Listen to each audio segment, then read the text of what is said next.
दोस्तों, आज की कहानी है पति देव ननदों को मुझसे बात करके खुशी मिलती है तो इसमें बुराई क्या। दोस्तों, कहानी शुरू करने से पहले अगर आपने हमारे चैनल को सब्सक्राइब नहीं किया है तो सब्सक्राइब कर लीजिए ताकि आपके पास पहुंचे हर नया वीडियो। संजना, जरा मुझे एक कप चाय बना कर दे दो।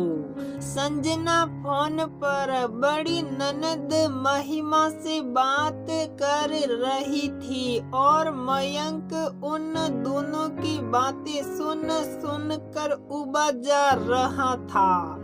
जी बस अभी लाई और संजना ने झट फोन स्पीकर पर डाल दिया और बात करते करते फटाफट मयंक को चाय लाकर पकड़ा दी और संजना फिर से महिमा से बात करने लगी। ठीक है बड़ी जीजी, आप फोन रखिए, छोटी जीजी का फोन आ रहा है।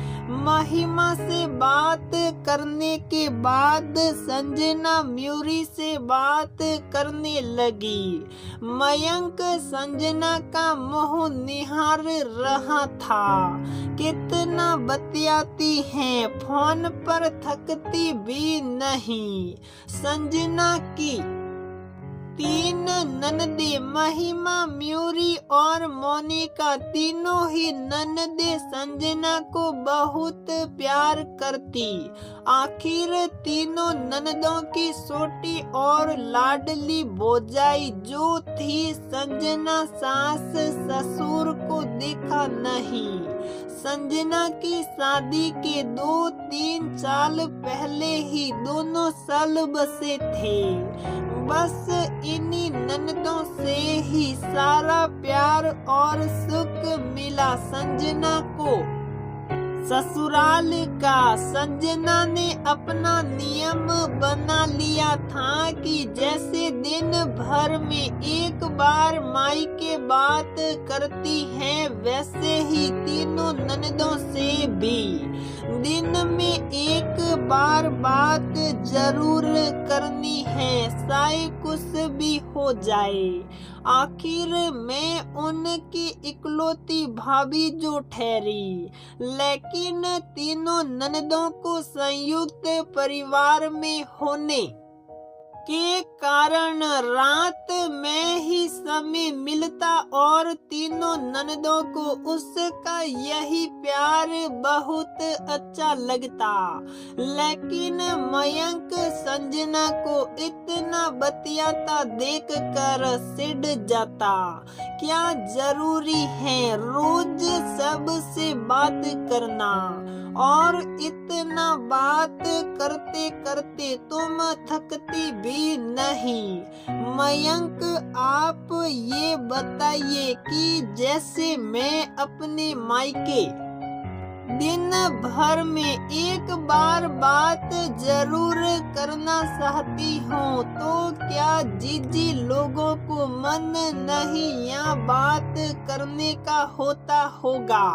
पापा मम्मी नहीं है तो क्या हुआ, लेकिन अब मैं तो हूँ ना।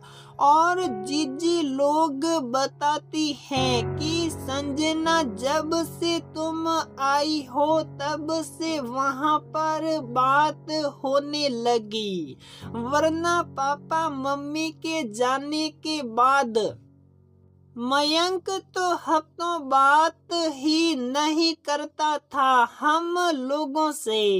तो आप तो बात करते नहीं हैं और मुझको भी टोकते रहते हैं। अगर जीजी लोगों को मुझसे बात करके थोड़ी खुशी मिल जाती है तो उसमें बुराई क्या है।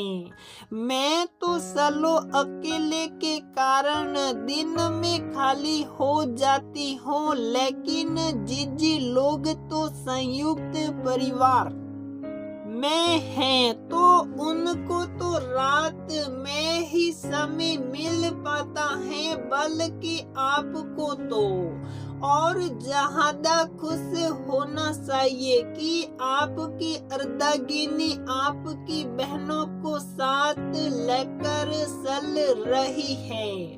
बल्कि मैं तो कहूँगी कि आप भी जरूर बात किया कीजिए, अच्छा लगेगा जीजी लोगों को, संजना ने समझाते हुए कहा। हाँ, ये बात तो तुम सही कह रही हो, वरना जीजी लोग तो 2-3 साल से छुट्टियों में आती ही नहीं थी, लेकिन जब से तुम आई हो तब से हर जाड़े और गर्मियों की छुट्टियों में बच्चों को साथ लेकर आ जाती हैं और उतने दिन घर में रौनक हो जाती है। मयंक सोचते हुए बोला, अच्छा फिर तो आप बताइए क्या मैं गलत करती हूँ जीजी लोगों से बात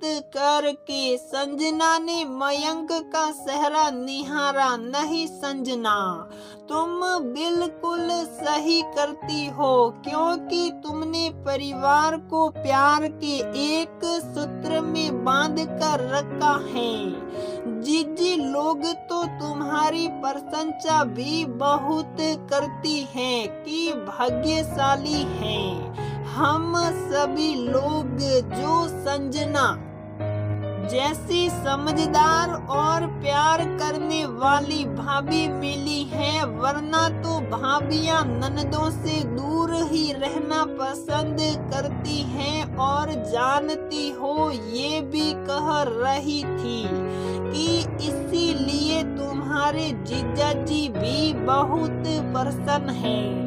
मयंक कुछ सोच कर खुश होते हुए बोला, सचमुच जीजी ऐसा कह रही थी।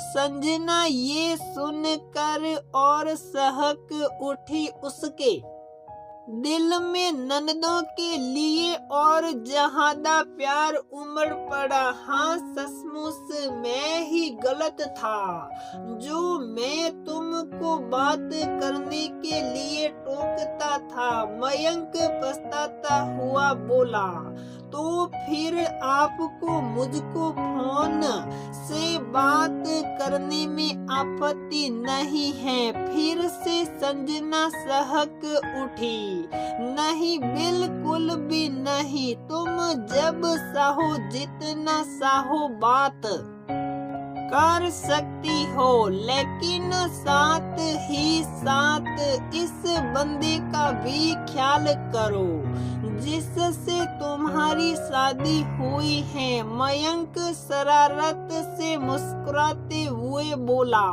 क्योंकि उसे पता था कि संजना जीजी लोगों की इतनी दुलारी है कि वो उन लोगों से बात किए बिना रह ही नहीं सकती है। इतना सुनते ही संजना ने झट से मजली वाली ननद का फोन मिला दिया।